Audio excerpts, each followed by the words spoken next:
Junior ডাক্তারদের আমি বলবো তাদের মুভমেন্টটা পুরো সেলফিশ মুভমেন্ট ছিল, তাদের নিজস্ব মুভমেন্ট ছিল। তারা কিন্তু অভয়ার তাদের 5টা দাবিতে একটাও কিন্তু অভয়ার দোষীদের ফাঁসি চাই সেই কথাটা উল্লেখ নেই।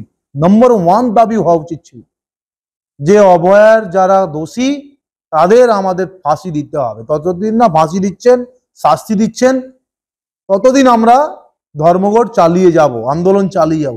সেটা হচ্ছে মূল উদ্দেশ্য হওয়া উচিত ছিল, কিন্তু সেটা করেনি। সেটা তাদের উদ্দেশ্য হলো তারা যে 5 দফা দাবি রেখেছিল, তারা সেই দফায় হয়তো তারা 80% 90% দাবি হয়তো তারা সাকসেস হয়েছে, এবং সেটা তো এমনিই হতো।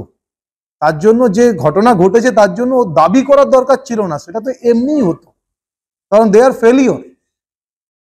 সন্দীপ ঘোষ এমনি সাসপেন্ড হতো, বিনীত গোয়েল যে আছে যে 14 তারিখের রাতের ঘটনার পর এমনি শেষ হতো, তার জন্য আন্দোলন করার দরকার হতো না। এগুলো সেলফিশলি আন্দোলন আমি মনে করি, কারণ অভয়ার জন্য আন্দোলন করেনি, তারা নিজেরা বাঁচার লড়াইতে তারা আন্দোলন করেছে।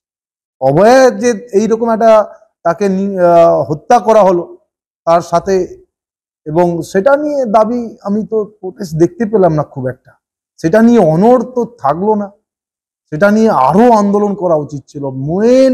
মূল দাবি হওয়া উচিত ছিল যে যত সময় না অভয়ার দোষীদের ফাঁসি হচ্ছে, শাস্তি হচ্ছে, তত সময় আমরা অনড় থাকবো। সেটা 1 নম্বর দাবি হলে আমি খুব খুশি হতাম। কৃষ্ণ অর্জুন গেস্ট হাউসের পক্ষ থেকে সকলকে জানাই শুভ শারদীয়ার প্রীতি শুভেচ্ছা এবং অভিনন্দন। এখানে বিয়ে বাড়ি, অন্নপ্রাশন, জন্মদিন সহ যে কোনো অনুষ্ঠানে এসি এবং নন এসি হল রুম সুলভ মূল্যে ভাড়া দেওয়া হয়।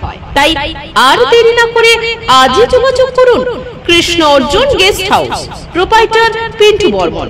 ঠিকানা মধুরী চক, নতুন বাঁধ বাস স্টপেজের সামনে, ময়না, পূর্ব মেদিনীপুর।